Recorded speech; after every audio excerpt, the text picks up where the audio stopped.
साथियों, दिल्ली में बाढ़ से हुई तबाही ने किसानों की कमर तोड़ के रख दी। खेत पानी में डूब गए, साल भर की मेहनत बर्बाद हो गई। पूरे घर में पानी है। सामान वगैरह निकाल पाए? नहीं। कितना नुकसान हुआ होगा? अरे हमारे तो 50-60 हज़ार का नुकसान है। और किसान आज अपने नुकसान का हिसाब किताब देखकर परेशान बैठे हैं। ऐसे में सबकी निगाहें सरकार पर थी कि आखिर इन किसानों की मदद कब होगी। और अब आई है एक बड़ी घोषणा।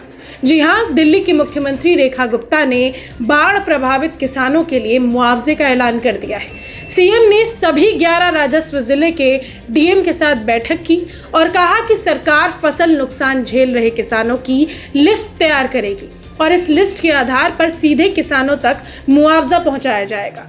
अब सवाल ये है कि ये मुआवजा कब तक मिलेगा? क्या हर किसान को उसका हक मिलेगा? क्योंकि किसानों के लिए हर एक दिन बहुत ही भारी है। जानकारी के मुताबिक north, central, east, north east, south east और शहादरा, ये 6 जिले सबसे ज़्यादा प्रभावित हुए हैं। लेकिन सरकार ने साफ किया है कि अगर किसी और ज़िले में भी नुकसान हुआ है तो उसका भी आकलन करके मुआवजा दिया जाएगा। आपको ये भी बता दूं कि मुख्यमंत्री ने इस मीटिंग में एक और ऐलान किया। अब से प्रशासनिक उत्कृष्टता को लिए हर साल वार्षिक पुरस्कार कार्यक्रम भी शुरू किया जाएगा, यानी अच्छे काम करने वाले अफसरों को भी सम्मान मिलेगा। लेकिन राजनीति यहाँ भी गर्म है। दिल्ली के पूर्व मुख्यमंत्री और आम आदमी पार्टी के संयोजक अरविंद केजरीवाल ने पहले ही सरकार से अपील की थी कि राहत उपायों को तुरंत लागू किया जाए।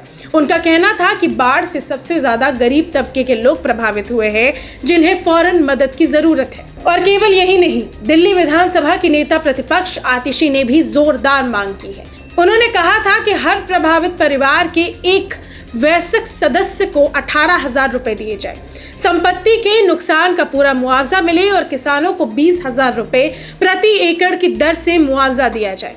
अब बड़ा सवाल ये है, क्या सीएम रेखा गुप्ता की मुआवजा योजना इन मांगों को पूरा करेगी?